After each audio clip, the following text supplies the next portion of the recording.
I'm ready. All set. Hi, everybody. Welcome to our information meeting for our Vermont Field-Based MED and CAGS program. This is Chris Schmid and myself, Ron Pedro. We're coming to you from Southern New Hampshire University. We have filmed this so that we can share it and get some information out about our programs. The first thing I'd like to say is that regarding our special programs and advanced studies office, this actually is only about a year and a half old, and we work with all of our master's, doctoral programs, as well as professional development classes. What we'd like to talk to you about today, first of all, we'd like to talk to you about why SNHU, why you might want to go this route, the different pathways in the programs, including our curriculum and our course outline, any details about the program that might be important for you to know about, as well as the admissions process and what that looks like, and finally, how you can contact us. And so when we think about SNHU and why SNHU, there's a couple of reasons. We originally inherited this first iteration of the field-based program from Trinity College back in 2000 when it closed down. And since then, it's kind of evolved, really. And has served as a model for other programs. Like, for instance, our EDD program is modeled after this as well. We have 11 cohorts out there right now throughout Vermont. We're working hard to constantly kind of work with school districts so that we kind of build ourselves around their calendar and are constantly aware what that might look like so that we make life easier for teachers in the program. Of course, there's an action research component to this for our MED students. That is probably one of the highlights that I think is most important, because really what it does is it takes the work that you're doing in classes and turns it back towards your classroom and your districts so that it's impacting the work you do in schools. In addition to that, I would want to point out that the program is about 3.5 years long. And it's divided up into 3 semesters. The spring and fall semesters are basically 3 weekends, a Thursday, Friday, and a Saturday, each of those 2 semesters. And then the summer semester is really one intensive week where all the coursework takes place. Anything you'd add to that, Chris? Sure. Yeah. One of the key parts about the program is it's a program designed by teachers for teachers. So as Ron pointed out, the schedule, we work on scheduling your class dates and your different courses around what works best for teachers. And so the 3-weekend model that Ron had mentioned on Thursdays, that typically happens in evening after the school day, a Friday after the school day, and a full day Saturday. And then there's a month gap between the first weekend to the second weekend. And that gives you a full month to apply that learning from the first intensive weekend into your classroom or learning environment, as well as collaborate with your peers online or in your schools around the content you're learning. And then another point that I don't think was mentioned was the fact that these are a cohort model. So you'll work in the field with a cohort between 10 to 20 educators that range in discipline. So you may be an elementary school teacher working alongside a high school music teacher that's in the program as well. So it's a cohort of a really diverse group of educators that you'll be working with throughout your program. Thanks, Chris. If you look at the program pathways, obviously there are 2. For those who are getting their Masters of Education, it's a 36 credit program, and it includes action research classes that really kind of pull everything back that you're doing and really focus in on your classrooms and your districts. It's a little bit different than our CAGS program, which does not include the action research component of it. That one is 31 credits long. In terms of the action research, Chris, would there be anything you would add to this? The action research is a series. It's a series of 5 courses, and that takes place over about a year and a half. So as Ron mentioned on the last slide, it's about a 3.5 year program. And so the action research component happens in the second half of your programming. But throughout those 3.5 years, you explore sort of 5 main learning strands, we call them.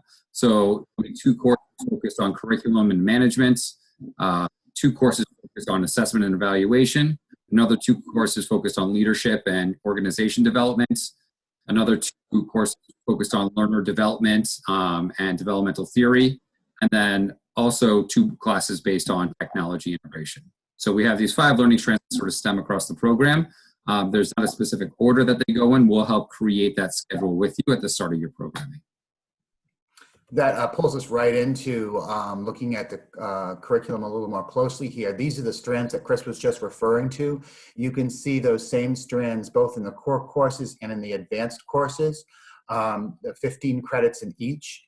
And then finally, those action research classes in the integrating activities section. And you'll see the final one is that capstone seminar where everyone kind of comes together to present, you know, the work they've done in terms of action research and within their schools and districts. There is also an administrative piece to this. Some folks may be eligible or be interested in applying this work towards getting a certification as principals. In order to do that, there's 2 courses that would be taken in place of 2 of the courses we have here in the program. There would be an additional course that's school and operations and ethics, as well as 3 100-hour internships. Now, the thing that I would just remind you about in terms of this, if you're looking for a principal certification, is this isn't something that we recommend you for. This is something that it goes through a transcript review with the Department of Education for Vermont. And so they take a look at everything you've done. Obviously, we've worked the program with Vermont, so they're familiar with us.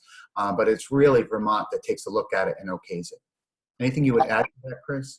Yeah, just to piggyback on the administrative coursework. So it leads to supporting you in taking the leadership exam, which then is also applied to the transcript review process. So this program or these courses don't directly provide an endorsement in a principalship. Instead, you also have to take the exam and then submit your course syllabi and your transcript review worksheet to the state. And we have an alumni group and a few individuals that we'll connect you with when you complete that administrative coursework to help you work through the state requirements and the process with the state. Thanks, Chris. Some of the other highlights that you might encounter or take part in, one is the international travel. In terms of that, there are some opportunities for international travel. Our MED students have actually 2 opportunities, and our CAG students have 1 opportunity. The international travel can either be self-directed or something that's based off of a group kind of concept. And it's something actually that Chris took part in when he was a student in this program. Yes, I had the chance to travel to the Middle East, and we worked with students to travel all around the world. So more recently, we sent 2 people to Australia. We've had people go to the UK, Finland, some domestic travel as well within the United States for larger conferences, and then spanning out to schools and meeting people within those areas and looking at education outside of Vermont. So yeah, these options for MED or CAGs will either replace your 2nd level technology course or your 2nd level assessment. So you'll go and travel with that sort of mindset or that focus as you reach those conferences. In terms of transfer credits, you may have some credits that you're wondering if they can transfer. If you're an MED applicant, you can transfer up to 2 3-credit graduate courses, CAG's 1 3-credit graduate course. And you note here that each class must have been taken within 5 years from the date requested for transfer and within 2 years in the area of technology. We just want that technology to be current and up to date. Students must receive prior approval when wishing to meet program requirements by transferring a course to replace a course in the MED program of study. And what you would do is you would send those transcripts to us. We do a review and let you know kind of where you stand. Anything you'd add to that, Chris? It's a 2 to 3 week process once you sort of send those in. So, Ron will soon talk about the application materials we do need to ensure there's an official transcript from the university in which you receive those graduate credits from. So if you earned your maybe undergraduate somewhere else from where you earned the credit for these professional development courses or other courses you're looking to transfer in, you'll need to send both of those transcripts to the university. And if you notice, the cost of the program is a low $417 per credit, $1251 per 3-credit course. That's a great price per course. For MED students, financial aid is available. Unfortunately, not for CAG students because it's not a degree program, it's a certificate program. And I've left some contacts there too, where you could reach out to. That SFS campus at snhu.edu, great resource. That's our Student Financial Services office. They respond quickly and they're easy to talk to.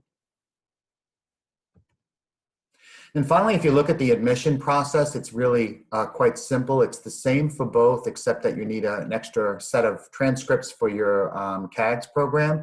There's an application along with a $40 application fee. You'll include your resume, copy of current teaching license. There's a signed program acknowledgement form that we require. And finally, your official transcript. So that's not something you'd have to send out to your university for that you're requiring them from. And the best way to do it is to do it electronically. Of course, if you can't do it electronically, you can also send them via mail. And you'll notice the next steps off to the right there. And in addition to that, if you have any problems with this process, you'd reach right out to me because I'm kind of watching your things as they come in, making sure that we have everything, and I will stay in constant contact with you. Chris, anything you think we left out? No, I think that covers everything as far as a brief overview. If you do have specific questions, you can reach out to Ron. His contact information is right there. And then we'd also be happy to set up small group one-on-one meetings should you be interested to learn a little more if you have specific questions for us that you'd like to talk about. Thanks, Chris. And thanks for listening. We'd be happy to hear from you.